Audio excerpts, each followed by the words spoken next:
कल्पना कीजिए कि आपको अपने परदादा की एक ऐसी तस्वीर मिलती है जो उनके जन्म से 10 साल पहले खींची गई थी। असंभव लगता है ना? यह तर्क और समय के सभी नियमों को तोड़ता है।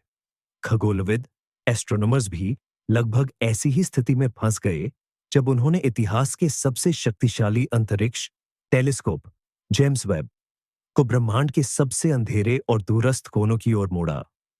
उन्हें उम्मीद थी कि वे ब्रह्मांड के शिशुओं कॉस्मिक बेबीज को देखेंगे, यानी धुंधली, अव्यवस्थित, अभी अभी जन्म ले रही आकाश गंगाओं को। लेकिन इसके बजाय उन्हें कुछ ऐसा दिखाई दिया जिसे असंभव अतीत कहा जा सकता है। टेलीस्कोप ने ऐसी आकाश गंगाओं से आती रोशनी को कैद किया जो अपनी कम उम्र के हिसाब से बहुत बड़ी, बहुत चमकदार और हद से ज्यादा विकसित, मैच्योर लग रही थी। यह बिल्कुल ऐसा है जैसे आप किसी नवजात शिशु से मिले जो पहले से ही पूरे वाक्य बोल रहा हो और शास्त्रीय साहित्य पढ़ रहा हो।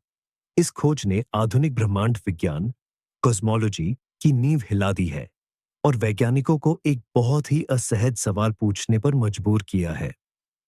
क्या यह संभव है कि ब्रह्मांड के जन्म के बारे में हमारा अब तक का सारा ज्ञान थोड़ा सा गलत हो? इस स्लीप लेक्चर में हम आपके साथ 13 अरब से भी अधिक साल पहले ब्रह्मांड की पहली सुबह, कॉस्मिक डॉन तक की यात्रा पर निकलेंगे। हम ये समझने की कोशिश करेंगे कि जेम्स वेब ने आखिर ऐसा क्या देखा, इसने सबको इतना परेशान क्यों किया, और इस असंभव अतीत से आई रोशनी के इस विरोधाभास पैराडॉक्स को समझाने के लिए कौन-कौन से साहसी, लगभग काल्पनिक सिद्धांत अभी जन्म ले रहे हैं। तैयार हो जाइए, हम झात दुनिया के क्षितिज से परे देखने वाले हैं। इससे पहले कि हम खुद रहस्य में गोता लगाए, आइए हम अपने उपकरणों को व्यवस्थित करें और कुछ बुनियादी अवधारणाओं को समझ लें। इनके बिना हमारी यह यात्रा अधूरी रहेगी। हमारी कहानी का मुख्य पात्र है प्रकाश, लाइट। प्रकाश एक सीमित, हालांकि अविश्वसनीय रूप से तेज गति से यात्रा करता है, लगभग 3 लाख किलोमीटर प्रति सेकंड। इसका मतलब है कि किसी भी वस्तु से आने वाली रोशनी तुरंत हम तक नहीं पहुंचती। उदाहरण के लिए, सूर्य का प्रकाश पृथ्वी तक आने में लगभग 8 मिनट लेता है। इसीलिए जब हम सूरज को देखते हैं तो हम उसे 8 मिनट पहले के रूप में देखते हैं। दूर के सितारों के लिए यह बात वर्षों, हजारों या लाखों वर्षों की हो जाती है, और अन्य आकाशगंगाओं के लिए यह अरबों वर्षों की बात है। इस तरह एक टेलीस्कोप सिर्फ एक आवर्धक लेंस, मैग्नीफाइंग ग्लास नहीं है। यह वास्तव में एक टाइम मशीन है। हम अंतरिक्ष में जितना दूर देखते हैं, हम अतीत में उतना ही गहरा झांकते हैं। और जेम्स वेब टेलीस्कोप को ठीक इसी उद्देश्य के लिए बनाया गया था। महाविस्फोट, बिग बैंग के बाद चली पहली सितारों और आकाशगंगाओं को देखने के लिए। लेकिन हमें कैसे पता चलता है कि कोई आकाशगंगा कितनी दूर है? यहीं पर लाल शिफ्ट, रेड शिफ्ट नामक घटना हमारी मदद करती है। ब्रह्मांड लगातार फैल रहा है और यह फैलाव स्वयं अंतरिक्ष को खींचता है। जब किसी दूर की आकाशगंगा से प्रकाश इस खिंचे हुए अंतरिक्ष के माध्यम से हम तक आता है, तो उसकी तरंगे, वेव्स भी खिंच जाती है। तरंग दैर्ध्य, वेवलेंथ बढ़ती है और प्रकाश स्पेक्ट्रम के लाल, अधिक लंबी तरंग दैर्ध्य वाले हिस्से की ओर खिसक जाता है। आकाशगंगा जितनी दूर होगी, उसका प्रकाश हम तक पहुंचने में उतना ही अधिक समय लेगा। उसके रास्ते में अंतरिक्ष उतना ही अधिक फैला होगा और उसका लाल शिफ्ट भी उतना ही अधिक होगा। इस शिफ्ट को मापकर खगोलविद वस्तु की दूरी की गणना, कैलकुलेशन, और यह निर्धारण कर सकते हैं कि हम कितने अरब साल अतीत में देख रहे हैं। ये दो सिद्धांत, प्रकाश की सीमित गति और लाल शिफ्ट, ही शुरुआती ब्रह्मांड के सभी अवलोकनों का आधार है और आज के हमारे विरोधाभास को समझने की कुंजी है। तो आइए ब्रह्मांड को जानने के हमारे मुख्य उपकरण जेम्स वेब स्पेस टेलीस्कोप को करीब से समझते हैं। यह केवल मशहूर हबल का उत्तराधिकारी भर नहीं है।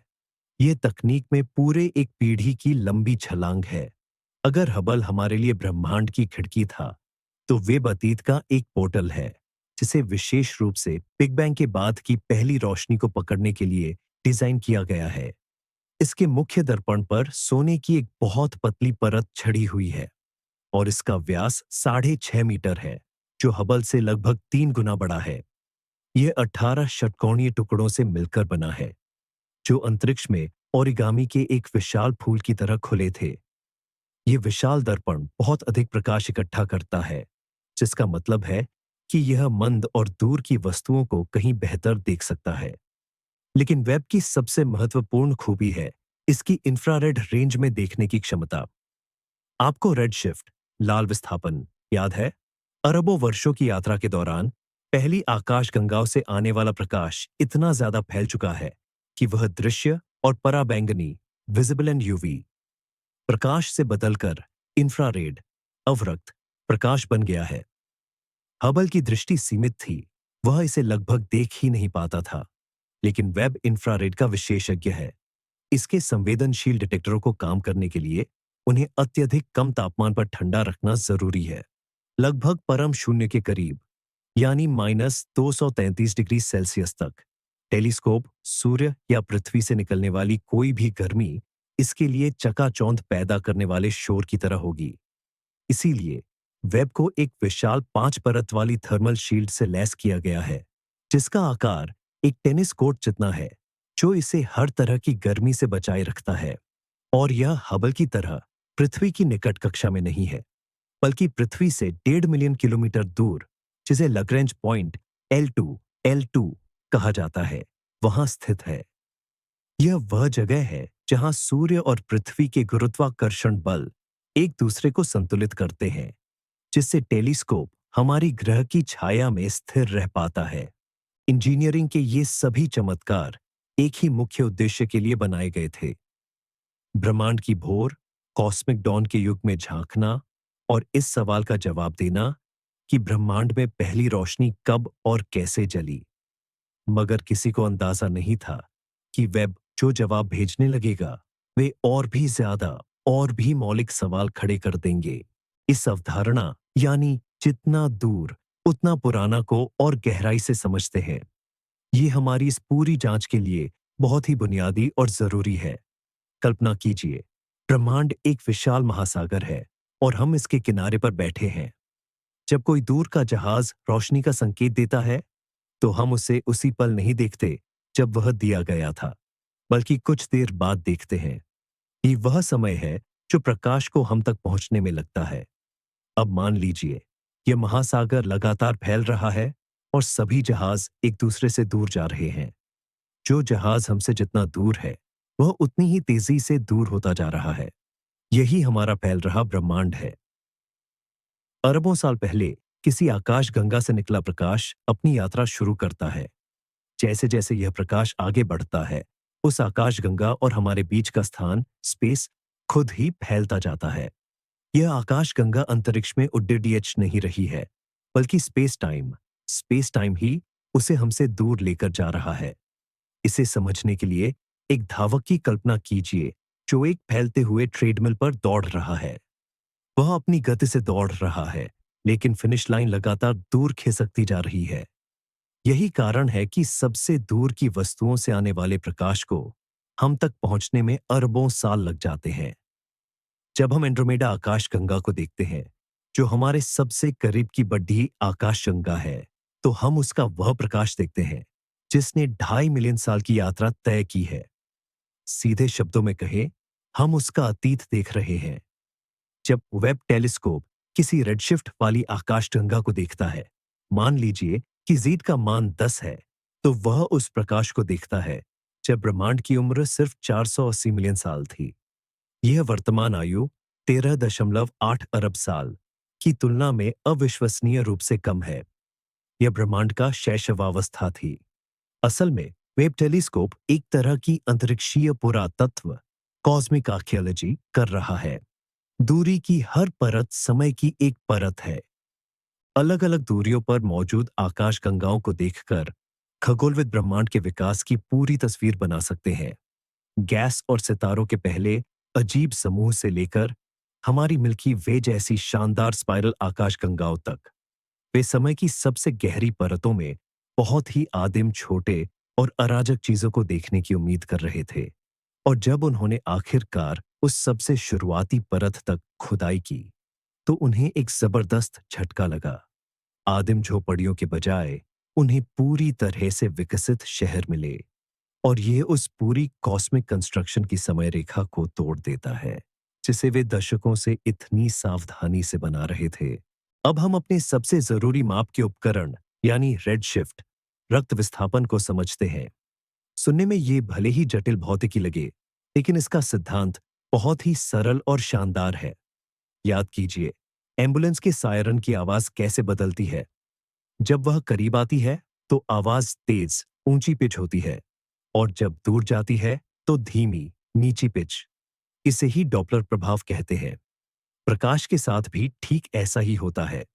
जब प्रकाश का स्रोत हमसे दूर जाता है, तो उसकी प्रकाश तरंगे लाइट वेव्स खिंच जाती है।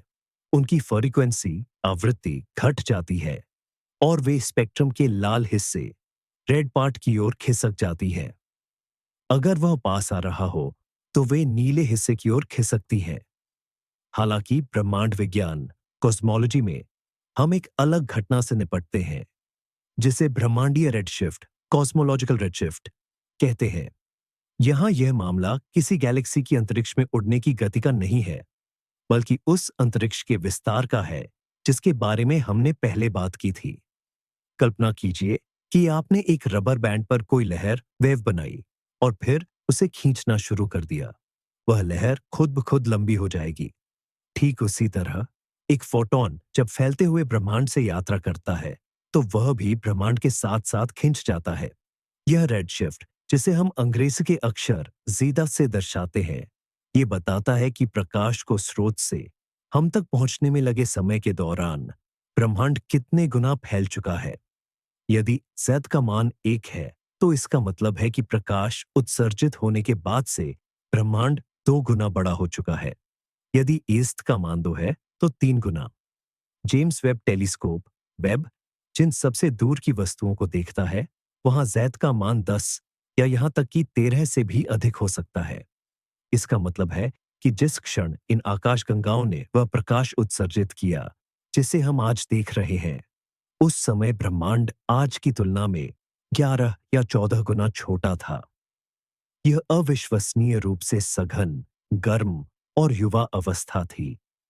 इस विस्थापन को मापने के लिए खगोल शास्त्री स्पेक्ट्रोस्कोपी का उपयोग करते हैं।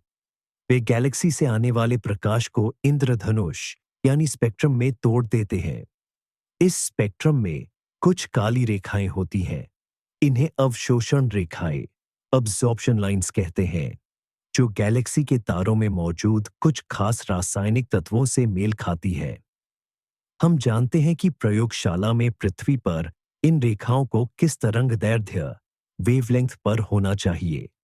दूर की गैलेक्सी के स्पेक्ट्रम में उनकी स्थिति की तुलना प्रयोगशाला की स्थिति से करके वैज्ञानिक यह हिसाब लगाते हैं कि वे लाल तरफ कितनी खिसक गई हैं, और इस प्रकार z का मान निर्धारित करते हैं। यह ब्रह्मांडीय दूरियों को मापने का सबसे विश्वसनीय तरीका है, और वेब द्वारा खोजे गए इन पिंडों पर लागू किए गए इन्हीं मापों के कारण हमें चौंकाने वाले परिणाम मिले हैं। स्पेक्ट्रोस्कोपी के डेटा ने इस बात की पुष्टि की है। ये आकाशगंगाएं सचमुच अवलोकन योग्य ब्रह्मांड के किनारे पर उसके गहन अतीत में स्थित है। इसका मतलब है कि उनकी यह आश्चर्यजनक परिपक्वता न तो कोई गलती है और न ही कोई भ्रम, मिराज। यह एक वास्तविक तथ्य है जिसे समझने के लिए हमें एक नई व्याख्या की जरूरत है। इन नई खोजों से इतना बड़ा झटका क्यों लगा? ये समझने के लिए हमें जानना होगा कि इससे पहले ब्रह्मांड की सर्वमान्य तस्वीर क्या थी। इस तस्वीर को स्टैंडर्ड कॉस्मोलॉजिकल मॉडल या लैम्डा सीडीएम एलसीडीएम कहा जाता है। यह महज एक सिद्धांत नहीं है, बल्कि दशकों के गहन निरीक्षणों, गणनाओं और जांच का परिणाम है, जो बड़े पैमाने पर हमारे ब्रह्मांड को आश्चर्यजनक सटीकता के साथ समझाता है। इस मॉडल के अनुसार हमारा ब्रह्मांड मुख्य रूप से 3 चीजों से मिलकर बना है। पहला है साधारण या बारियोनिक मैटर, यानी वह पदार्थ जिससे हम, ग्रह और तारे बने हैं। अजीब बात यह है कि पूरे ब्रह्मांड में इसकी हिस्सेदारी केवल 5% ही है। दूसरा, जो कहीं ज्यादा महत्वपूर्ण घटक है, वह है डार्क मैटर, जिसका हिस्सा लगभग 27% है। हम नहीं जानते कि यह क्या है। यह न तो रोशनी छोड़ता है और न ही सोखता है, लेकिन हम इसका गुरुत्वाकर्षण प्रभाव हर जगह देखते हैं। ये आकाश गंगाओं को बिखरने से रोकता है और एक विशाल ब्रह्मांडीय जाला, कॉस्मिक वेब बनाता है, जिस पर ओस की बूंदों की तरह ये आकाश गंगाएं बनती और विकसित होती हैं। एलसीडीएम मॉडल में इस पदार्थ को ठंडा dark matter, cold dark matter, CDM माना जाता है, जिसका मतलब है कि यह धीरे धीरे चलने वाले कणों से बना है। यह महत्वपूर्ण है क्योंकि यही पदार्थ आसानी से जमा होकर आने वाली आकाशगंगाओं के लिए गुरुत्वीय बीज, ग्रेविटेशनल सीड्स का काम करता है। और अंत में तीसरा, सबसे रहस्यमय और प्रभावी घटक है डार्क एनर्जी, जो ब्रह्मांड की कुल ऊर्जा द्रव्यमान का लगभग 68% है। इसे ग्रीक अक्षर लैम्ब्डा एल से दर्शाया जाता है और यह ब्रह्मांड के त्वरित विस्तार, एक्सेलरेटेड एक्सपेंशन के लिए जिम्मेदार है। यह एंटी ग्रेविटी की तरह काम करती है, यानी अंतरिक्ष को लगातार बाहर धकेलती रहती है। एलसीडीएम मॉडल ब्रह्मांडीय अवशेष विकिरण, कॉस्मिक माइक्रोवेव बैकग्राउंड, ब्रह्मांड की विशाल संरचना और कई अन्य अवलोकनों को बखूबी समझाता है। यह मॉडल इस बात की भी बहुत स्पष्ट भविष्यवाणी करता है कि शुरुआती संरचनाएं कैसे बनी होंगी।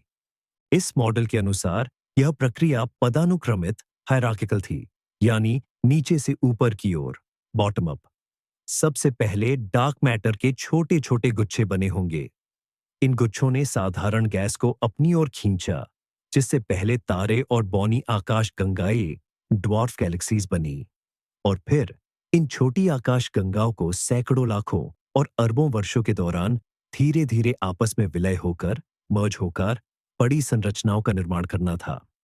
इस मॉडल की भविष्यवाणी थी कि शुरुआती ब्रह्मांड में हमें ढेर सारी छोटी और धुंधली आदि आकाश गंगाएं, प्रोटो गैलेक्सीज दिखाई देनी चाहिए, न कि वे विशालकाय गैलेक्सी जिन्हें जेम्स वेब स्पेस टेलीस्कोप ने देखा है। और अब आइए हम उस युग की ओर चले जिसके लिए जेम्स वेब को मुख्य रूप से बनाया गया था, यानी ब्रह्मांडीय प्रभात, कॉस्मिक डॉन के युग में। महाविस्फोट, बिग बैंग के बाद ब्रह्मांड मौलिक कणों का एक गर्म और घना सूप था। धीरे धीरे यह फैलना और ठंडा होना शुरू हुआ। लगभग 3,80,000 वर्षों के बाद यह इतना ठंडा हो गया कि प्रोटॉन और इलेक्ट्रॉन मिलकर हाइड्रोजन और हीलियम के उदासीन परमाणु बना सके।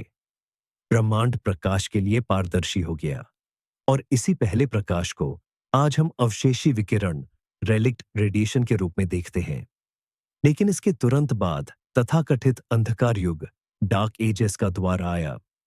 पूरा ब्रह्मांड उदासीन गैस से भरा हुआ था। तारे अभी तक बने नहीं थे और हर तरफ घना अंधेरा छाया हुआ था। विभिन्न अनुमानों के अनुसार यह अवधि 100 से 200 मिलियन वर्षों तक चली। इसी दौरान डार्क मैटर के जमावड़ों में गैस इकट्ठा होना शुरू हुई और गुरुत्वाकर्षण के कारण सघन होने लगी। अंततः उनके केंद्रों में पहले तारे प्रज्वलित हुए। यही ब्रह्मांडीय प्रभात था। सिद्धांतकारों ने भविष्यवाणी की थी कि ये पहले तारे, जिन्हें पॉपुलेशन 3 कहा जाता है, कैसे होने चाहिए। उन्हें केवल हाइड्रोजन और हीलियम से बना होना था, क्योंकि ब्रह्मांड में तब तक भारी तत्व मौजूद ही नहीं थे। इस कारण उन्हें हमारे सूर्य से सैकड़ों गुना विशाल, अविश्वसनीय रूप से बड़े, बहुत गर्म और चमकीले होने चाहिए थे। लेकिन उनका जीवन काल बहुत छोटा, केवल कुछ मिलियन वर्ष होना था। सुपरनोवा के रूप में विस्फोट करते हुए उन्होंने पहली बार अंतरिक्ष में भारी तत्वों, कार्बन, ऑक्सीजन, लोहा को बिखेरा। इन्हीं तत्वों से बाद में अगली पीढ़ी के तारे, ग्रह और अंततः हम सब बने। मॉडल के अनुसार पहली आकाशगंगाएं छोटी, धुंधली और भारी तत्वों से बहुत कमजोर होनी थी, जिनमें केवल ये शुरुआती तारे शामिल थे। फिर इन शुरुआती तारों और आकाशगंगाओं से निकले प्रकाश ने आसपास की उदासीन हाइड्रोजन गैस को आयनित करना शुरू कर दिया, उसे वापस प्लाज्मा में बदल दिया। इस प्रक्रिया को पुनरायनन रीआयनाइजेशन कहा जाता है, और इसी ने ब्रह्मांड को वैसा पारदर्शी बनाया जैसा हम आज देखते हैं। वंश जेम्स वेब को इस भव्य प्रक्रिया का गवाह बनना था। अंधकार युग के कोहरे को चीरकर निकलने वाली रोशनी की इन पहली झिझकती हुई चिंगारियों को देखना था। उसे इस खूबसूरत और तार्किक वैज्ञानिक तस्वीर की पुष्टि करनी थी। लेकिन जैसा कि विज्ञान में अक्सर होता है, वास्तविकता कहीं ज्यादा चौंकाने वाली और जटिल निकली, और इस तरह वह निर्णायक क्षण आ गया।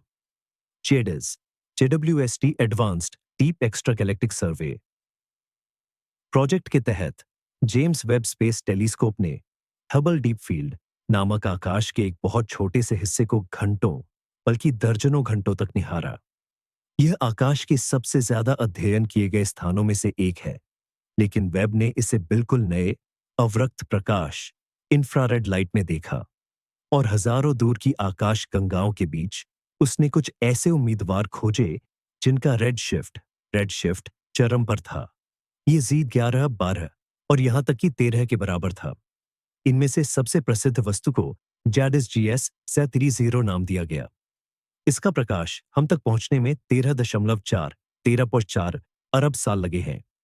हम इसे उस रूप में देख रहे हैं जब ब्रह्मांड की आयु मात्र 330 मिलियन 33 करोड़ वर्ष थी। यह एक नया रिकॉर्ड था, स्पेक्ट्रोस्कोपी द्वारा अब तक पुष्टि की गई सबसे दूर की आकाशगंगा। लेकिन हैरानी केवल दूरी को लेकर नहीं थी, बल्कि इस और इससे मिलती जुलती अन्य आकाशगंगाओं के गुणों को लेकर थी। वे छोटी और धुंधली नहीं थी, जैसा कि सिद्धांत थ्योरी ने भविष्यवाणी की थी। वे अविश्वसनीय रूप से चमकीली और विशाल थीं। इनमें से कुछ गैलेक्सियों में तारों का द्रव्यमान मैस अरबों सौर द्रव्यमान सोलर मैसेस तक आंका गया था। यह इतने शुरुआती दौर के लिए अकल्पनीय रूप से ज्यादा है। मानक मॉडल के अनुसार उस समय स्टार निर्माण के लिए उपलब्ध सामान्य पदार्थ ऑर्डिनरी मैटर का एक निश्चित बजट था। ऐसा लगता है कि इन आकाशगंगाओं ने अपने लिए उपलब्ध लगभग 100% गैस को तारों में बदलने में कामयाबी हासिल कर ली थी। यह एक अत्यंत तेज और अत्यधिक कुशल प्रक्रिया है, जिसकी भविष्यवाणी सिद्धांत ने नहीं की थी। औदस्त इससे भी बड़ी बात यह थी कि वे सिर्फ तारों के अराजक समूह नहीं थे। उनमें से कुछ, जैसे कि एक अन्य सर्वेक्षण में खोजी गई आकाशगंगा CS 2 Samuel-12, पहले से ही हमारे मिल्की वे जैसी जटिल व्यवस्थित संरचना रखती थी। एक बार वाली सर्पिल आकाशगंगा बार्ड स्पाइरल गैलेक्सी की तरह। सभी गणनाओं के अनुसार ऐसी जटिल संरचना को बनने में अरबों साल के गुरुत्वाकर्षण संबंधी इंटरैक्शन ग्रेविटेशनल इंटरैक्शन की आवश्यकता होती है, न कि कुछ 100 मिलियन वर्षों की। खगोलविदों एस्ट्रोनॉमर्स ने डेटा की बार बार जांच की। उन्होंने त्रुटियां या संभावित वैकल्पिक स्पष्टीकरण खोजने की कोशिश की, लेकिन संख्याएं अटल थीं। उनके सामने ऐसी वस्तुएं थीं जो प्रचलित ब्रह्मांडीय मॉडल डोमिनेंट कॉस्मोलॉजिकल मॉडल के अनुसार अस्तित्व में ही नहीं होनी चाहिए थी। वे अपने समय के लिए बहुत बड़ी, बहुत चमकीली और बहुत जटिल थी। यही था वह असंभव अतीत से आया प्रकाश। आइए पहले विरोधाभास, द्रव्यमान विरोधाभास पर विस्तार से विचार करें। इतनी कम उम्र के ब्रह्मांड में एक ही जगह पर इतना सारा निर्माण सामग्री कहां से आ गई? मानक लैम्डा CDM LCDM मॉडल, जैसा कि हमें याद है, संरचनाओं के श्रेणीबद्ध हायरार्किकल विकास का समर्थन करता है। यह समुद्र तट पर रेत का किला बनाने जैसा है।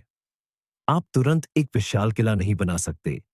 पहले आप रेत के छोटे छोटे ढेर जमा करते हैं, फिर उन्हें बड़े ढेरों में मिलाते हैं, बुर्ज टर्रेट्स बनाते हैं, और फिर उन्हें दीवारों से जोड़ते हैं। यह एक धीमी और क्रमिक प्रक्रिया है। ब्रह्मांड में रेत की भूमिका डार्क मैटर और बैरोनिक मैटर निभाते हैं, और इन्हें इकट्ठा करने वाली शक्ति गुरुत्वाकर्षण है। गुरुत्वाकर्षण एक कमजोर बल है, और इसे विशाल क्षेत्रों से पदार्थ को खींचकर सघन संरचनाओं में बदलने के लिए समय की आवश्यकता होती है। मॉडल भविष्यवाणी करता है कि पहले कुछ 100 मिलियन वर्षों में केवल छोटे डार्क मैटर हेलो ही बन सकते थे, जिनका द्रव्यमान मान लीजिए 1 मिलियन या 10 मिलियन सौर द्रव्यमान होगा। ये बाद में बौनी आकाश गंगाओं ड्वार्फ गैलेक्सीज को बनाने के लिए पर्याप्त गैस को आकर्षित कर सकते थे। लेकिन वेब ने ऐसी आकाशगंगाएं पाईं जिनका तारकीय द्रव्यमान, यानी केवल तारों का द्रव्यमान, गैस और डार्क मैटर को छोड़कर पहले ही 1 अरब और कुछ मामलों में 10 अरब सौर द्रव्यमान तक पहुंच चुका था। इतनी बड़ी संख्या में तारे बनाने के लिए गैस और डार्क मैटर का शुरुआती बादल इससे 10 से 20 गुना अधिक विशाल रहा होगा। इसका मतलब है कि बिग बैंग के सिर्फ 300 से 400 मिलियन वर्षों के भीतर सैकड़ों अरब सौर द्रव्यमान वाले डार्क मैटर हेलो बन जाने चाहिए थे। एलसीडीएम पर आधारित गणनाओं के अनुसार यह लगभग असंभव है। समय की सरासर कमी थी। यह ऐसा है जैसे आप कुछ मजदूरों और कुछ पावड़ों के सहारे एक रात में गगनचुंबी इमारत बनाने की कोशिश कर रहे हों। या तो ब्रह्मांडीय निर्माण की गति के हमारे अनुमान गलत है, या शुरुआती निर्माताओं के पास हमारे लिए अज्ञात कुछ उन्नत उपकरण थे, या फिर इमारत की नींव हमारी सोच से कहीं अधिक पहले रखी गई थी। यह द्रव्यमान विरोधाभास स्थापित विश्व दृष्टि पर पहला और सबसे गंभीर प्रहार साबित हुआ। इसने संकेत दिया कि या तो शुरुआती ब्रह्मांड में आकाश गंगाओं के निर्माण की प्रक्रिया हमारी सोच से कहीं अधिक तेज, एक्सपोनेंशियली फास्टर थी, या फिर ब्रह्मांड की संरचना और विकास के बारे में हमारी मूलभूत धारणाओं में ही कुछ खामी है। दूसरा विरोधाभास जो कम आश्चर्यजनक नहीं है, वह है परिपक्वता का पैराडॉक्स, मैच्योरिटी पैराडॉक्स। बात सिर्फ यह नहीं है कि इन आकाश गंगाओं का वजन कितना था, बल्कि यह भी है कि वे दिखती कैसी थीं। थ्योरी के अनुसार पहली आकाश गंगाएं बेतरतीब, गुच्छेदार और असंतुलित पिंडों जैसी दिखनी चाहिए थीं, जो अराजक विलय और तेज गति से हो रहे सितारा निर्माण का परिणाम होती। उम्मीद थी कि हमें सुगठित आकृतियों के बजाय किसी कॉस्मिक टैडपोल जैसी चीजें मिलेंगी, लेकिन वेब टेलीस्कोप ने हमें बिल्कुल विपरीत दृश्य दिखाया। सीएस 2D112 जैसी कुछ प्राचीन गैलेक्सीज में व्यवस्था ऑर्डर का अद्भुत स्तर दिखाई देता है। उनमें एक चमकीला केंद्र या बल्ज है, एक डिस्क संरचना है, और तो और स्पाइरल आर्म्स, सर्पिल भुजाओं और एक केंद्रीय बार पट्टी के भी संकेत मिलते हैं। हमारी आकाश गंगा जैसी आधुनिक गैलेक्सीज में डिस्क और सर्पिल भुजाएं लंबी गुरुत्वाकर्षण विकास का नतीजा है। विलय के बाद गैस और सितारों की इस बेतरतीब गति को नियंत्रित करके उन्हें एक व्यवस्थित डिस्क में घूमना शुरू करवाने में अरबों वर्षों का समय लगता है। इसलिए केवल कुछ 100 मिलियन वर्ष पुरानी गैलेक्सी में इस तरह की सुव्यवस्थित संरचना का पाया जाना एक बहुत बड़ी चुनौती या गंभीर पहेली है। यह ऐसा है जैसे जहां आपको कोयले का एक कच्चा टुकड़ा मिलने की उम्मीद थी, वहां आपको एकदम तराशा हुआ हीरा मिल जाए। इसके अलावा इन गैलेक्सीज का रंग भी उनकी परिपक्वता बता रहा था। वे उतनी नीली नहीं थीं जितनी उम्मीद थी। गैलेक्सीज में नीला रंग आमतौर पर युवा, विशाल और बेहद गर्म तारों से जुड़ा होता है। वहीं लाल रंग या तो भारी मात्रा में धूल या पुराने, कम विशाल और ठंडे तारों की उपस्थिति का संकेत देता है। इन शुरुआती गैलेक्सीज के प्रकाश के विश्लेषण से पता चला कि उनमें मिश्रित तारों की आबादी पहले ही मौजूद थी, जिनमें न केवल पहली बल्कि दूसरी पीढ़ी के तारे भी शामिल थे। इसका मतलब है कि तारे का जन्म, मृत्यु, वातावरण का समृद्ध होना, नए तारे का जन्म का चक्र ब्रह्मांडीय मानकों के अनुसार रिकॉर्ड समय में कई बार पूरा हो चुका था। इस अप्रत्याशित संरचनात्मक और तारकीय परिपक्वता ने समस्या को और बढ़ा दिया है। एक ही जगह पर तेजी से बहुत सारा पदार्थ इकट्ठा करना एक बात है, लेकिन उतने ही समय में उसे जटिल, व्यवस्थित आकार देना और तारे के विकास के कई चक्र पूरे कर लेना बिल्कुल दूसरी बात है। रहस्य का तीसरा पहलू इन प्राचीन तारा प्रणालियों की रासायनिक संरचना में छिपा है, और यहीं पर हमें धातुओं, मेटल्स की बात करनी होगी। खगोल विज्ञान में धातु शब्द हाइड्रोजन और हीलियम से भारी किसी भी रासायनिक तत्व को कहा जाता है। इसमें कार्बन, ऑक्सीजन, नाइट्रोजन, लोहा, वो सब शामिल है जिससे ग्रह और हम खुद बने हैं। लेकिन ये तत्व महाविस्फोट, बिग बैंग में नहीं बने थे। बिग बैंग ने सिर्फ हाइड्रोजन, हीलियम और लिथियम की थोड़ी सी मात्रा ही पैदा की। आवर्त सारणी, पीरियोडिक टेबल, के बाकी सभी तत्व सितारों की थर्मोन्यूक्लियर भट्टियों में निर्मित हुए और फिर उनके सुपरनोवा विस्फोटों के दौरान अंतरिक्ष में बिखेर दिए गए। सितारों की हर नई पीढ़ी पिछली पीढ़ियों से आए धातुओं से समृद्ध गैस से बनती है। इसलिए किसी भी आकाशगंगा की रासायनिक संरचना एक तरह का उसका पासपोर्ट है, जो उसकी उम्र और उसके तारा निर्माण के इतिहास को बताता है। नियम यह है कि युवा आकाशगंगाएं धातुहीन, मेटलपूर होनी चाहिए, यानी उनमें भारी तत्वों की मात्रा बहुत कम होनी चाहिए। इसके विपरीत मिल्की वे आकाशगंगा जैसी पुरानी और विकसित आकाशगंगाएं धातु समृद्ध होती हैं। जब वेब टेलीस्कोप ने इन असंभव आकाशगंगाओं से आने वाले प्रकाश के स्पेक्ट्रम का विश्लेषण किया, तो उसे कार्बन और ऑक्सीजन के निशान मिले। ये अपने आप में उतना चौंकाने वाला नहीं था, क्योंकि पहले विशाल सितारों को ये तत्व तेजी से बनाने ही थे।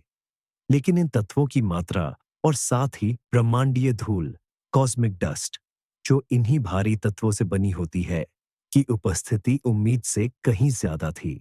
इतनी बड़ी मात्रा में धातुओं और धूल को जमा करने के लिए ये जरूरी था कि विशाल सितारों की कई पीढ़ियां पहले ही पैदा हुई हों, अपना छोटा जीवन जिया हो और विस्फोटित हो चुकी हो। इससे हमारे लिए समय सीमा और भी तंग हो जाती है। ब्रह्मांड के रासायनिक संवर्धन की प्रक्रिया, जिसे पहले धीमा और क्रमिक माना जाता था, वह शुरुआती कोनों में किसी टर्बो स्पीड से चल रही लगती है। ये तेजी कहां से आई? क्या शुरुआती सितारे हमारी मॉडलों की तुलना में कहीं ज्यादा विशाल थे और धातुओं का निर्माण कहीं ज्यादा कुशलता से कर रहे थे? या शायद कुछ विदेशी प्रकार के तारों के विस्फोट मौजूद थे, जिनके बारे में हम नहीं जानते? प्राचीन आकाशगंगाओं के स्पेक्ट्रम में छोड़ा गया समय का यह रासायनिक पदचिह्न हमारी इस ब्रह्मांडीय जासूसी में एक और महत्वपूर्ण सुराग है, जो साफ बताता है कि ब्रह्मांड के इतिहास के शुरुआती अध्यायों को फिर से लिखने की जरूरत है। हमारी अपनी आकाशगंगा समेत ज्यादातर आधुनिक गैलेक्सीज के केंद्र में कुछ भयानक राक्षस छिपे हुए हैं। ये हैं सुपरमैसिव ब्लैक होल, जिनका वजन हमारे सूरज से लाखों या अरबों गुना ज्यादा होता है। ऐसा माना जाता है कि ये ब्लैक होल अपनी गैलेक्सीज के साथ ही बढ़ते हैं और इनका द्रव्यमान गैलेक्सी के केंद्रीय हिस्से यानी बल्ज के द्रव्यमान से जुड़ा होता है। लेकिन सवाल यह है कि ये आए कहां से? इसके बारे में दो प्रमुख सिद्धांत हैं। पहला है हल्के बीज, लाइट सीड्स का सिद्धांत, जिसके अनुसार ये पहले सितारों के विस्फोट के बाद बचे तारकीय द्रव्यमान वाले ब्लैक होल से विकसित हुए। ये बीज धीरे धीरे गैस को निगलकर और दूसरे ब्लैक होल के साथ मिलकर अपना वजन बढ़ाते गए। यह एक बहुत धीमी प्रक्रिया है। दूसरा सिद्धांत है भारी बीज, हैवी सीड्स का, जो कहता है कि पहले ब्लैक होल विशालकाय गैस के बादलों के सीधे ढहने से डायरेक्ट कोलैप्स बने होंगे, यानी ये सितारा बनने की अवस्था को दरकिनार करते हुए तुरंत ही हजारों लाखों सूर्य के बराबर द्रव्यमान वाले बन गए होंगे। लेकिन अब वेब स्पेस टेलीस्कोप JWST ने इस पूरे क्षेत्र में उथल-पुथल मचा दी है। इसने कुछ सबसे शुरुआती गैलेक्सीज में सक्रिय सुपरमैसिव ब्लैक होल के ऐसे सबूत खोजे हैं, जिनका वजन पहले से ही लाखों सूर्य के बराबर है। वे अपनी उम्र के हिसाब से बहुत विशाल हैं, खासकर यदि वे हल्के बीज वाले सिद्धांत से विकसित हुए हैं। उनके पास इतनी तेजी से बढ़ने के लिए पर्याप्त समय ही नहीं था। यहां तक कि भारी बीज का परिदृश्य भी मुश्किलों का सामना करता है, क्योंकि शुरुआती ब्रह्मांड में ऐसे बनने के लिए बहुत विशिष्ट और दुर्लभ परिस्थितियों की आवश्यकता होती है। वेब के ये अवलोकन ऑब्जर्वेशंस बताते हैं कि सुपरमैसिव ब्लैक होल शायद हमारी सोच से कहीं ज्यादा पहले बन गए थे और वे हमारी कल्पना से कहीं ज्यादा तेजी से बढ़ रहे थे। इस कुछ वैज्ञानिक तो यह भी अनुमान लगा रहे हैं कि शायद मामला उलटा था। गैलेक्सीज ने ब्लैक होल को जन्म नहीं दिया, बल्कि विशालकाय ब्लैक होल ने गुरुत्वाकर्षण के आधार, ग्रेविटेशनल एंकर्स के रूप में काम किया, जिनके चारों ओर गैलेक्सीज बननी शुरू हुई। यह विचार हमारे मानक मॉडल को पूरी तरह पलट देता है। और क्या होगा यदि ये बीज और भी ज्यादा प्राचीन हो?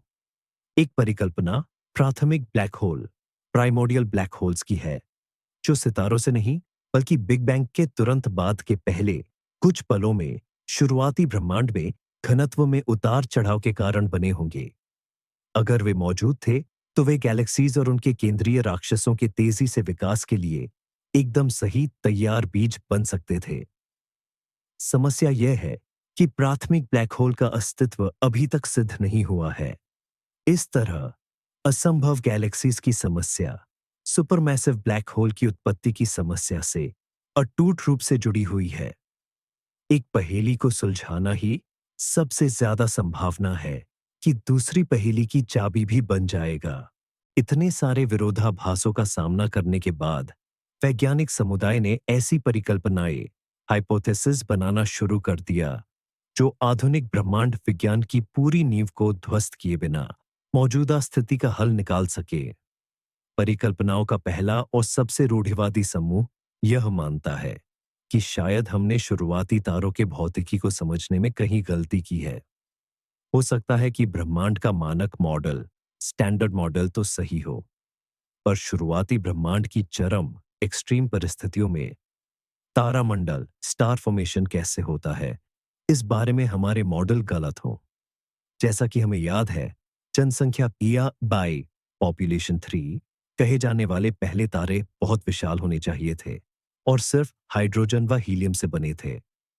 लेकिन क्या होगा अगर वे हमारी सोच से भी ज्यादा चरम पर थे? कुछ मॉडल सुपरस्टार्स या क्वासी स्टार्स के अस्तित्व का सुझाव देते हैं, जिनका द्रव्यमान मैस लाखों सौ द्रव्यमानों तक भी पहुंच सकता था। इतने विशाल तारे सामान्य तारों के समूहों की तुलना में कहीं ज्यादा तेजी से जलते और चमकते होंगे। हो सकता है कि जिस चीज को हम अरबों तारों वाली पूरी आकाशगंगा समझ रहे हैं, वह असल में एक संवर्धन डिस्क, एक्रीशन डिस्क से घिरी हुई ऐसी ही एक या कुछ सुपरस्टार्स हों। यह बात देखी गई वस्तुओं की असामान्य चमक को समझा सकती है, यानी हम द्रव्यमान नहीं बल्कि अत्यधिक चमक देख रहे हैं। इसके अलावा ऐसे तारे भारी तत्वों का उत्पादन करते होंगे और अविश्वसनीय शक्ति के साथ फटते होंगे, जो ब्रह्मांड के तेजी से रासायनिक संवर्धन, केमिकल एनरिचमेंट को समझा सकता है। एक और विचार यह है कि शुरुआती ब्रह्मांड में तारामंडल बनाने की दक्षता, एफिशिएंसी बहुत ज्यादा थी। आज हमारी आकाशगंगा में आणविक बादल, मॉलिक्यूलर क्लाउड का केवल एक छोटा हिस्सा ही तारों में बदलता है, बाकी गैस बिखर जाती है। लेकिन क्या होगा अगर शुरुआती ब्रह्मांड में, जहां गैस सघन और शुद्ध थी, ये प्रक्रिया लगभग 100% कुशल, एफिशिएंट थी? इससे तारों का द्रव्यमान तेजी से इकट्ठा हो सकता था। ये परिकल्पनाएं इसलिए भी आकर्षक हैं क्योंकि इनके लिए भौतिकी या ब्रह्मांड विज्ञान के बुनियादी नियमों को बदलने की आवश्यकता नहीं है। ये सिर्फ यह मानती है कि चरम परिस्थितियों में प्रकृति हमारी सोच से ज्यादा रचनात्मक, इन्वेंटिव हो सकती है। समस्या यह है कि ऐसे विचित्र तारों, एक्सोटिक स्टार्स का अस्तित्व अभी केवल एक सिद्धांत है। हमें जेम्स वेब स्पेस टेलीस्कोप से ज्यादा विस्तृत स्पेक्ट्रोस्कोपिक डेटा की जरूरत है, ताकि हम सामान्य तारों के समूह से आने वाली रोशनी और एक काल्पनिक सुपरस्टार से आने वाली रोशनी में अंतर कर सके। भविष्य के प्रेक्षणों के लिए यह सबसे महत्वपूर्ण कार्यों में से एक है। अगर यह समस्या तारों में नहीं है, तो शायद ब्रह्मांड के सबसे रहस्यमय घटक यानी डार्क मैटर में है। मानक लैम्डा सीडीएम मॉडल में डार्क मैटर को ठंडा, कोल्ड माना जाता है। इसका मतलब है कि इसके कण बहुत धीरे चलते हैं और गुरुत्वाकर्षण के कारण आसानी से आपस में जुड़ जाते हैं। इससे छोटे से लेकर बड़े आकार तक के हेलो समूह बनते हैं। यही विशेषता नीचे से ऊपर, बॉटम अप के पदानुक्रमित निर्माण मॉडल को जन्म देती है। लेकिन क्या होगा अगर डार्क मैटर पूरी तरह से ठंडा न हो? क्या होगा अगर इसमें कुछ ऐसे अतिरिक्त गुण हो जिनके बारे में हमें पता ही नहीं है? उदाहरण के लिए, कर्म वॉर्म डार्क मैटर का एक मॉडल है। इस मॉडल में कण तेजी से चलते हैं, जो उन्हें छोटे समूह बनाने से रोकता है। इसके बजाय वे सीधे बड़ी संरचनाएं बनाते हैं। हालांकि यह मॉडल अन्य अवलोकनों जैसे कि मिल्की वे के चारों ओर बौनी आकाशगंगाओं के वितरण के साथ ठीक से मेल नहीं खाता। कुछ और भी अनोखे विचार हैं, जैसे स्व अंतःक्रियाशील dark matter, self interacting dark matter. इस मॉडल में डार्क मैटर के कण केवल गुरुत्वाकर्षण के कारण आकर्षित ही नहीं होते, बल्कि वे बिलियर्ड गेंदों की तरह एक दूसरे से टकरा भी सकते हैं। इस तरह की अंतःक्रियाएं हैलो के निर्माण की गतिशीलता को बदल सकती हैं। संभवतः वे इनके केंद्रों में संकुचन कोलाप्स को तेज कर सकती है और आकाशगंगाओं के तेजी से विकास में मदद कर सकती है। एक अन्य परिकल्पना ये मानती है कि डार्क मैटर विघटित टिड़ के हो सकता है या समाप्त एनिहिलेट हो सकता है, जिससे ऊर्जा निकलेगी। यह ऊर्जा आसपास की गैस और तारों के बनने की प्रक्रिया को प्रभावित कर सकती है। यहां तक कि यह विचार भी है कि डार्क मैटर सिर्फ एक प्रकार का कण नहीं है, बल्कि एक पूरा डार्क सेक्टर है जिसके अपने कण और अपनी अंतःक्रियाएं हैं। इन सभी परिकल्पनाओं की समस्या ये है कि वे बहुत अधिक अटकलबाजी पर आधारित हैं। हमने आज तक प्रयोगशाला में डार्क मैटर का एक भी कण नहीं पकड़ा है और हमें इसके मौलिक गुणों की जानकारी नहीं है। जेम्स वेब स्पेस टेलीस्कोप का डेटा कण भौतिकविदों के लिए एक तरह का कॉस्मिक कोलाइडर बन सकता है। अगर यह सिद्ध हो जाता है कि ठंडे डार्क मैटर का मानक मॉडल वास्तव में शुरुआती आकाश गंगाओं की व्याख्या नहीं कर सकता, तो यह एक बहुत बड़ा तर्क होगा कि डार्क मैटर की प्रकृति हमारे विचार से कहीं अधिक जटिल है। यह भविष्य की खोजों को एक नई दिशा प्रदान करेगा। यह न केवल आकाश गंगाओं के निर्माण की पहेली को सुलझाने की कुंजी हो सकता है, बल्कि यह मौलिक कणों के मानक मॉडल से परे नई भौतिकी का भी संकेत दे सकता है। आइए ब्रह्मांड के अस्तित्व के पहले पलों तक और गहराई से झांकते हैं। मानक मॉडल स्टैंडर्ड मॉडल के अनुसार महाविस्फोट बिग बैंग के बाद एक अत्यंत तेज फैलाव का दौर आया, जिसे ब्रह्मांडीय स्फीति कॉस्मिक इन्फ्लेशन कहा जाता है। सेकंड के नगण्य अंशों में ब्रह्मांड उप परमाण्विक आकार सब एटॉमिक साइजेस से बढ़कर एक ग्रेपफ्रूट जितना बड़ा हो गया। स्फीति इन्फ्लेशन बताती है कि ब्रह्मांड इतना विशाल, समरूप, होमोजीनियस और सपाट फ्लैट क्यों है। यह संरचनाओं स्ट्रक्चर्स की उत्पत्ति भी समझाती है। इस दौर में सूक्ष्म क्वांटम उतार चढ़ाव क्वांटम फ्लक्चुएशंस खगोलीय पैमानों एस्ट्रोनॉमिकल स्केल्स तक खींच गए और घनत्व के वो बीज बन गए जिनसे बाद में आकाश गंगाएं और आकाश गंगाओं के समूह विकसित हुए। मानक स्फीति मॉडल स्टैंडर्ड इन्फ्लेशनरी मॉडल यह भविष्यवाणी करता है कि ये शुरुआती उतार चढ़ाव लगभग सभी पैमानों पर समान रूप से वितरित यूनिफॉर्मली डिस्ट्रीब्यूटेड थे। इसी वजह से संरचनाओं का विकास धीरे धीरे और पदानुक्रमित हायरार्किकल तरीके से होता है। लेकिन क्या होगा अगर स्फीति इतनी सहज स्मूथ नहीं थी? क्या हो अगर स्फीति क्षेत्र इन्फ्लेशनरी फील्ड में कुछ ऐसी विशिष्टताएं थीं जिनके कारण न केवल छोटे बल्कि एक साथ कई बड़े घनत्व के बीज बन गए। ऐसे गैर गाउसी नॉन गॉसियन उतार चढ़ाव शुरुआती ब्रह्मांड में विशाल अति सघन क्षेत्रों सुपर डेंस रीजन्स को जन्म दे सकते थे, जो मानक परिदृश्य स्टैंडर्ड सिनेरियो की तुलना में बहुत पहले और तेजी से ढहना कोलैप्स शुरू कर देते। यह समझा सकता है कि हम इतनी जल्दी विशाल आकाश गंगाएं मैसिव गैलेक्सीज क्यों देखते हैं। वे शुरुआत से ही ब्रह्मांडीय महानगरों कॉस्मिक मेट्रोपोलिसेस में पैदा हुई, न कि गांवों से विकसित हुई। एक और विचार स्फीति के दौरान या ठीक उसके बाद आदिम black hole primordial black holes के संभावित निर्माण से जुड़ा है। यदि कुछ क्षेत्रों में घनत्व में उतार चढ़ाव बहुत अधिक थे, तो वे क्षेत्र तारों के चरण स्टेलर स्टेज को दरकिनार करते हुए सीधे ब्लैक होल में संकुचित कोलैप्स्ड हो सकते थे। ऐसे आदिम ब्लैक होल ही वो भारी बीज हैवी सीड्स बन सकते थे जिनकी हमने बात की और आकाश गंगाओं के निर्माण को तेजी से आगे बढ़ा सकते थे। ये परिकल्पनाएं हाइपोथेसिस बहुत दिलचस्प हैं, क्योंकि ये सबसे बड़े ब्रह्मांडीय पैमानों वेब टेलीस्कोप के अवलोकन को उच्चतम ऊर्जाओं और सबसे छोटे पैमानों स्फीति भौतिकी से जोड़ती है। अगर वेब से प्राप्त डेटा हमें मानक स्फीति की तस्वीर पर वास्तव में पुनर्विचार करने पर मजबूर करता है, तो यह न केवल ब्रह्मांड विज्ञान कॉस्मोलॉजी में, बल्कि मौलिक भौतिकी फंडामेंटल फिजिक्स में भी एक क्रांति होगी। समस्या यह है कि इन विचारों को सीधे तौर पर जांचना, वेरीफाई करना बेहद मुश्किल है। लेकिन शुरुआती आकाशगंगाओं के वितरण में मिलने वाली विसंगतियां, एनोमलीज ही वो अप्रत्यक्ष प्रमाण, इनडायरेक्ट एविडेंस हो सकती है, जिसकी हमें इतने लंबे समय से तलाश थी। और अब हम उस परिकल्पना की ओर बढ़ते हैं जो सबसे साहसी, सबसे मौलिक और शायद सबसे ज्यादा चौंकाने वाली है। क्या हो अगर समस्या न तो तारों में है, न डार्क मैटर में, और न ही इन्फ्लेशन में? क्या हो अगर गड़बड़ी हमारी समय गणना में हो? क्या हो अगर ब्रह्मांड वास्तव में हमारी सोच से कहीं ज्यादा पुराना हो? ब्रह्मांड की वर्तमान आयु का अनुमान 13.8 अरब वर्ष है। यह संख्या हमें इसके विस्तार की गति, यानी हबल स्थिरांक को मापकर और उस विस्तार को पीछे की ओर विलक्षणता, सिंगुलैरिटी के बिंदु तक ले जाकर मिलती है।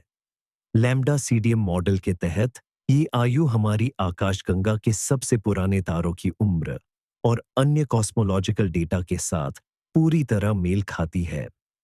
लेकिन क्या होगा अगर ये मॉडल अधूरा हो?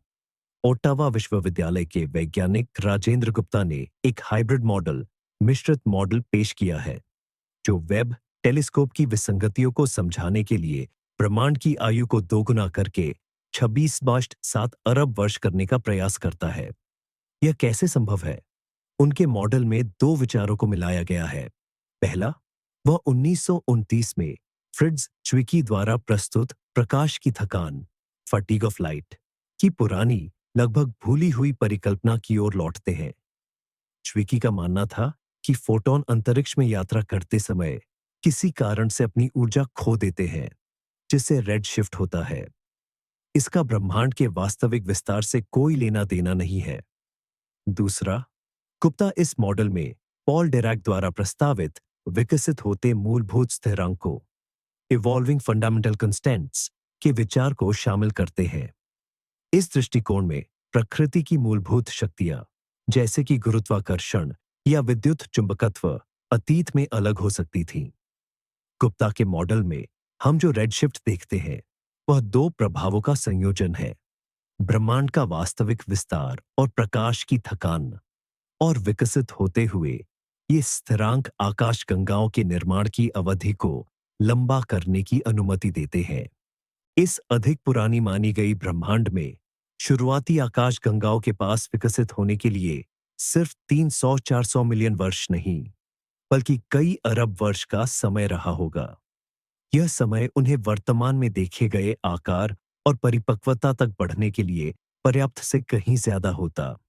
निस्संदेह, यह परिकल्पना आधुनिक ब्रह्मांड विज्ञान के लिए एक बड़ी वैचारिक चुनौती है, क्योंकि इसके लिए मूलभूत सिद्धांतों की समीक्षा आवश्यक है।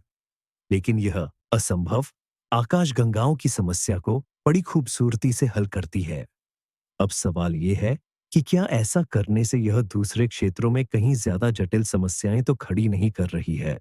इस विचार पर ज्यादा गहराई से जाने से पहले कि हमारा ब्रह्मांड बूढ़ा हो चुका है, आइए समझते हैं कि वैज्ञानिक समुदाय ने दशकों पहले थके हुए प्रकाश, टायर्ड लाइट, की परिकल्पना को क्यों खारिज कर दिया था।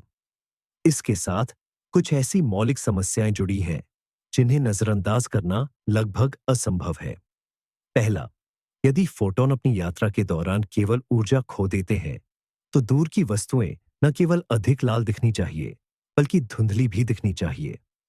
वे कण या क्षेत्र जिनके साथ फोटॉन ऊर्जा खोने के लिए इंटरैक्ट करते हैं, उन्हें अपनी दिशा बदलनी चाहिए और उन्हें बिखेरना चाहिए। लेकिन हमारे अवलोकन स्पष्ट रूप से दिखाते हैं कि दूर की आकाशगंगाओं और क्वासरों की छवियां आश्चर्यजनक रूप से स्पष्ट बनी रहती हैं। यह बात थके हुए प्रकाश के अधिकांश मॉडलों के विपरीत है। दूसरी ओर, संभवतः सबसे मजबूत दलील यह है आय प्रकार के सुपरनोवाई का अवलोकन।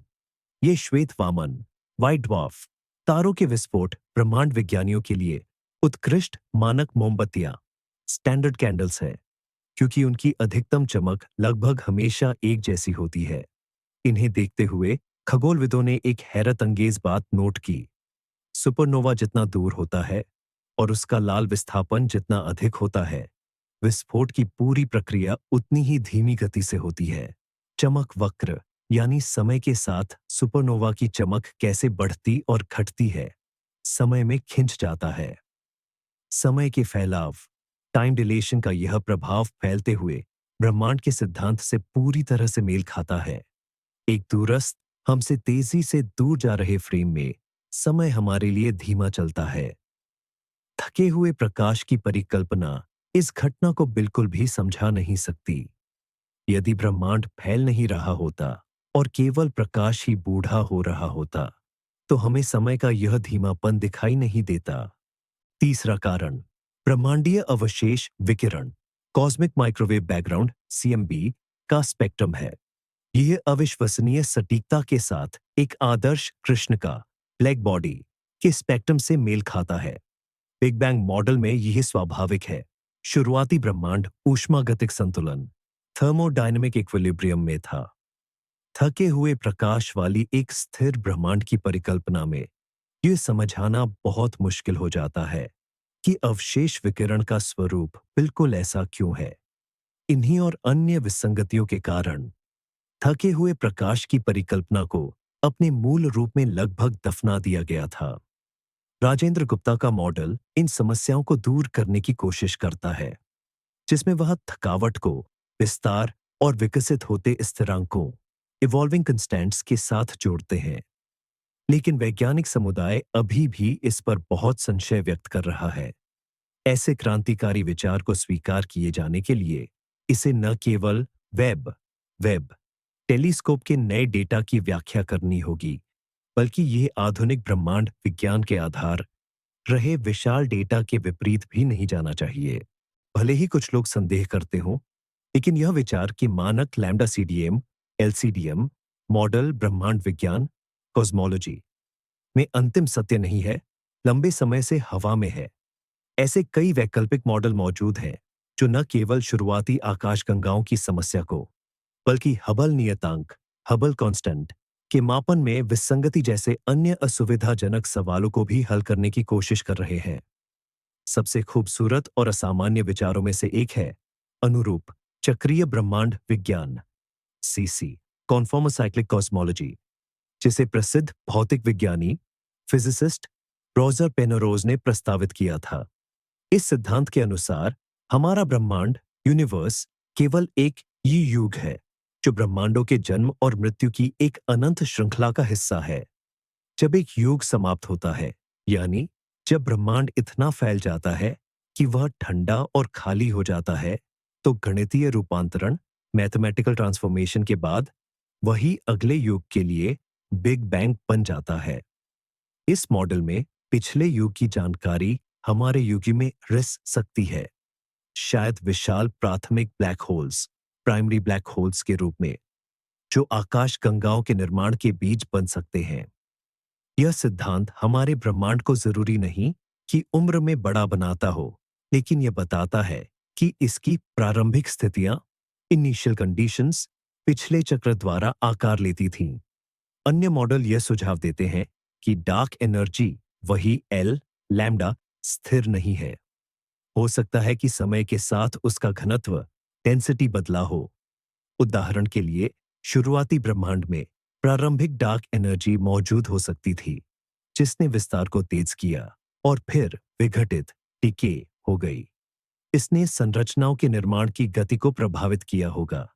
ऐसे मॉडलों को विकासशील dark energy evolving dark energy model या क्विंटेसेंस कहा जाता है। गुरुत्वाकर्षण ग्रेविटी के सिद्धांत में भी बदलाव किए गए हैं। हो सकता है कि ब्रह्मांडीय पैमानों कॉस्मोलॉजिकल स्केल्स पर गुरुत्वाकर्षण ठीक वैसे काम न करता हो जैसा आइंस्टीन का सामान्य सापेक्षता सिद्धांत जनरल थ्योरी ऑफ रिलेटिविटी बताता है। यौष्माकिक ये सिद्धांत जैसे एमोंड एफआर ग्रेविटी और अन्य डार्क मैटर और डार्क एनर्जी को शामिल किए बिना देखे गए प्रभावों जैसे आकाशगंगाओं का घूमना और त्वरित विस्तार एक्सेलरेटेड एक्सपेंशन को समझाने की कोशिश करते हैं। हालांकि अभी तक इनमें से कोई भी मॉडल लैम्डा सीडीएम जितनी सटीकता के साथ ब्रह्मांडीय अवलोकनों कॉस्मोलॉजिकल ऑब्जर्वेशंस के पूरे समूह का वर्णन नहीं कर पाया है। जेम्स वेब स्पेस टेलीस्कोप से मिले नए डेटा व प्रेरणा बन सकते हैं जो सिद्धांतकारों को इन विकल्पों को और अधिक गंभीरता से लेने के लिए मजबूर करे और शायद एक नया अधिक पूर्ण मानक मॉडल तैयार करे जिसमें पुरानी सफलताएं और नई अप्रत्याशित खोजें दोनों शामिल हों। इससे पहले कि हम कॉस्मोलॉजी में पूर्ण संकट की घोषणा करें, हमें संदेहवादी की भूमिका अपनानी चाहिए और ये सवाल पूछना चाहिए, कहीं हम कुछ गलत तो नहीं माप रहे हैं या उसकी व्याख्या गलत तरीके से तो नहीं कर रहे हैं। विज्ञान को हमेशा संदेह की गुंजाइश रखनी चाहिए, खासकर जब बात इतने बड़े और क्रांतिकारी दावों की हो। पहला बिंदु, उपकरणों का कैलिब्रेशन। जेम्स वेब टेलीस्कोप एक बेहद जटिल उपकरण है। हालांकि इसे बहुत उच्च सटीकता से कैलिब्रेट किया गया है, लेकिन हमेशा छोटी व्यवस्थित त्रुटियों सिस्टमैटिक एरर्स की संभावना बनी रहती है जो दूर की वस्तुओं की चमक या रंग के माप को प्रभावित कर सकती है। उदाहरण के लिए, यदि हम इन आकाश गंगाओं में धूल की मात्रा को थोड़ा कम आंकते हैं तो हम उनके तारकीय द्रव्यमान स्टेलर मास को बढ़ा चढ़ाकर आंक सकते हैं।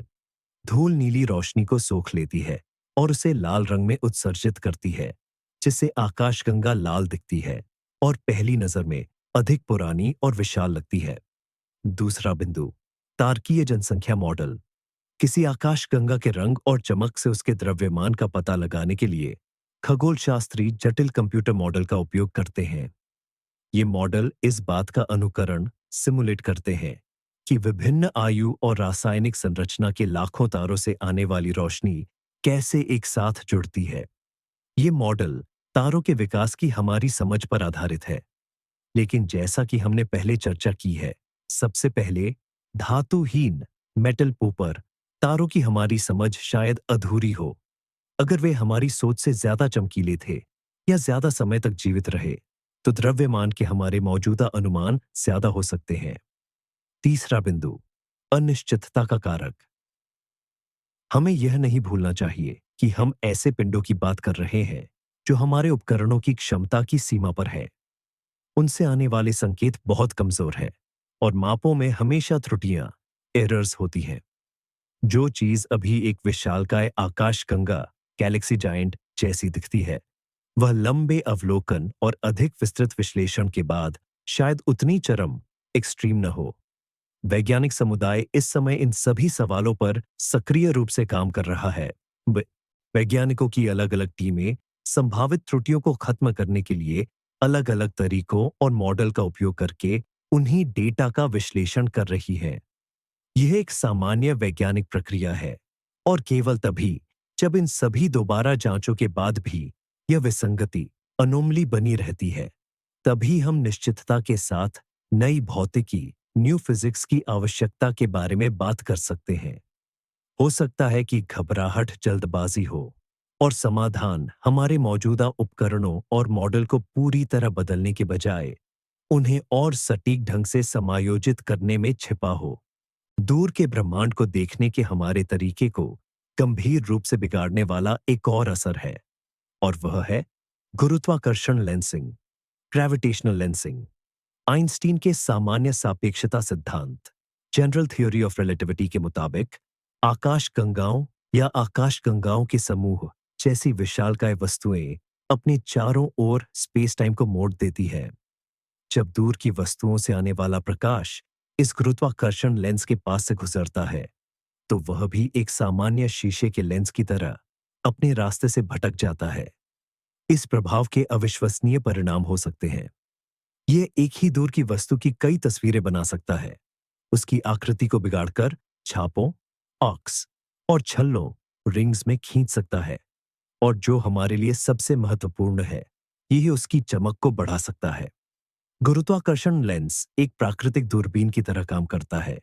जिसकी मदद से हम उन चीजों को भी देख पाते हैं जो अन्यथा बहुत धुंधली होती।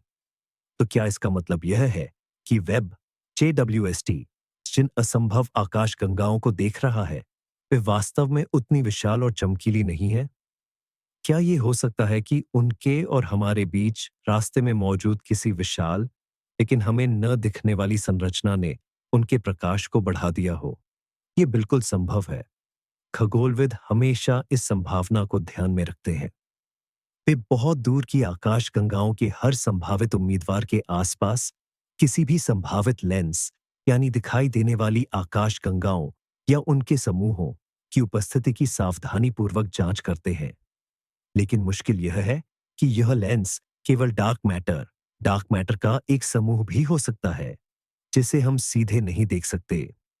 हालांकि मजबूत लेंसिंग आमतौर पर वस्तु की आकृति में विशिष्ट विकृतियां कैरेक्टरिस्टिक डिस्टॉर्शंस पैदा करती है जो इनमें से कई असंभव आकाशगंगाओं में दिखाई नहीं देती है।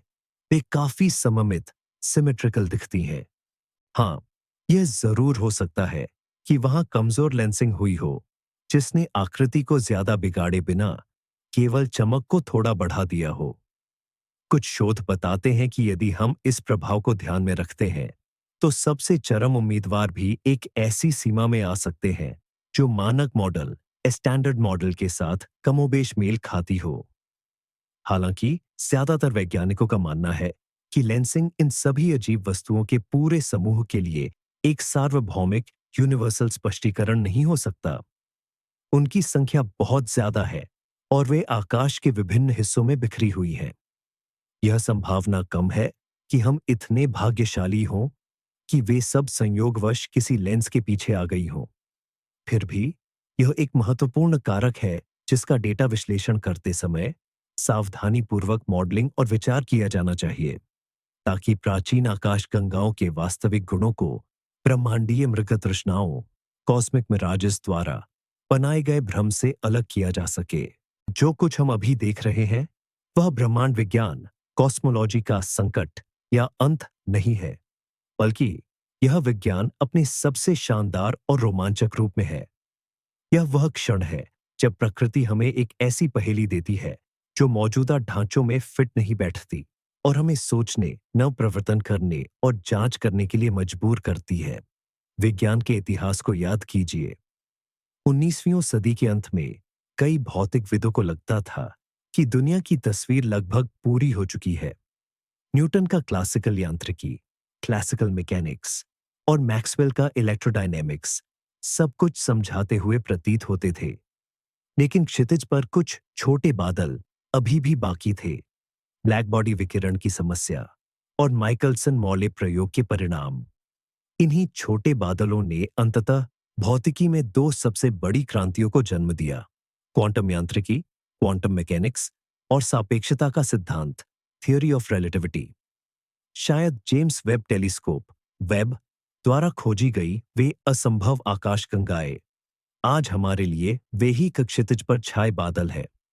फिलहाल हम डेटा इकट्ठा करने और परिकल्पनाएं हाइपोथेसिस प्रस्तुत करने के चरण में हैं। वैज्ञानिकों के अलग अलग समूह रूढ़िवादी से लेकर सबसे कट्टरपंथी तक अपने स्पष्टीकरण दे रहे हैं। हर परिकल्पना की जांच जरूरी है। उदाहरण के लिए, यदि समस्या स्टार मॉडलों में है तो हमें विदेशी तारों के रासायनिक फिंगरप्रिंट खोजने के लिए अधिक विस्तृत स्पेक्ट्रा की आवश्यकता होगी। यदि समस्या डार्क मैटर में है तो हमें अन्य खगोल भौतिकी घटनाओं में इसके प्रदर्शन की तलाश करनी होगी। यदि पुराने ब्रह्मांड की परिकल्पना सही है तो इसे ऐसे अनुमान लगाने होंगे जिनकी जांच की जा सके, जैसे कि कॉस्मिक माइक्रोवेव बैकग्राउंड रिलेक्ट विकिरण के डेटा में।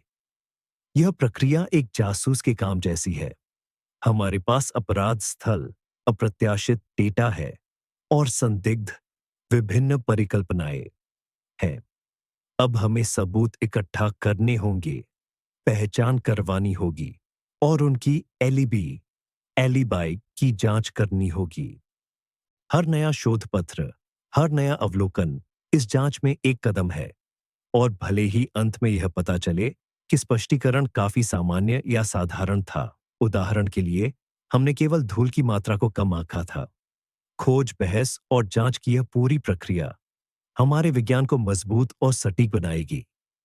और यदि कोई कट्टरपंथी विचार सत्य सिद्ध होता है, तो हम एक वैज्ञानिक प्रतिमान, पैराडाइम बदलाव के साक्षी बनेंगे, जैसा कि कोपरनिकस, न्यूटन और आइंस्टीन ने किया था। कॉस्मोलॉजी में रुचि रखने के लिए यह अविश्वसनीय रूप से रोमांचक समय है। तो अब आगे क्या? वैज्ञानिक इन उलझी हुई पहेलियों को कैसे सुलझाने जा रहे हैं? इस गुत्थी को सुलझाने की मुख्य कुंजी है और भी ज्यादा गहरे और विस्तृत अवलोकन। वेब वेब की शुरुआती खोजें फोटोमेट्री पर आधारित थीं, यानी कुछ खास फिल्टर्स में वस्तुओं की चमक मापना। इससे हम उनके रेड शिफ्ट और गुणों का मोटा मोटा अंदाजा लगा सकते हैं। लेकिन सटीक निदान, डायग्नोसिस के लिए स्पेक्ट्रोस्कोपी की जरूरत होती है। यह प्रकाश को उसके पूरे स्पेक्ट्रम में विभाजित करने की तकनीक है, जिसका जिक्र हमने पहले भी किया है।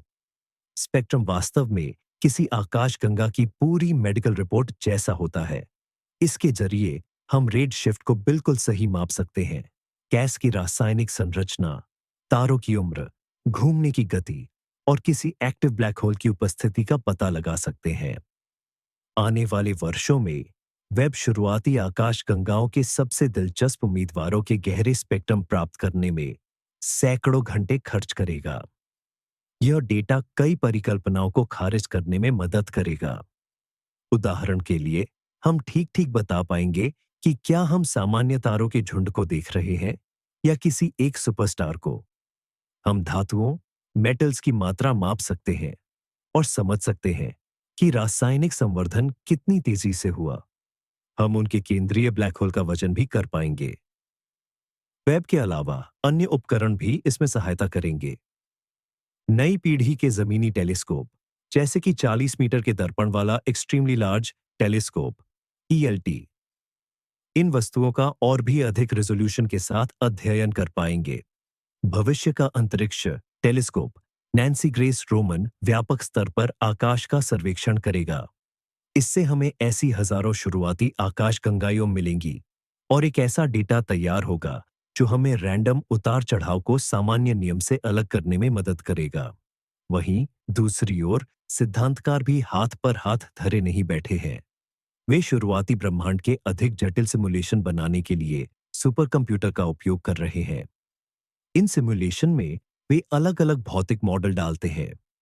डार्क मैटर के अलग गुण, पहले तारों के विभिन्न प्रकार और मुद्रास्फीति, इन्फ्लेशन के विभिन्न मॉडल।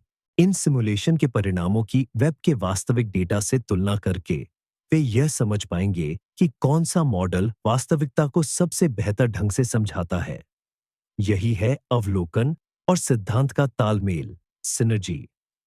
अवलोकन सिद्धांत के सामने सवाल खड़े करते हैं और सिद्धांत जवाबों के विकल्प देता है, जिन्हें नए अवलोकनों से परखा जा सकता है। हम अभी इस सफर की शुरुआत में ही हैं।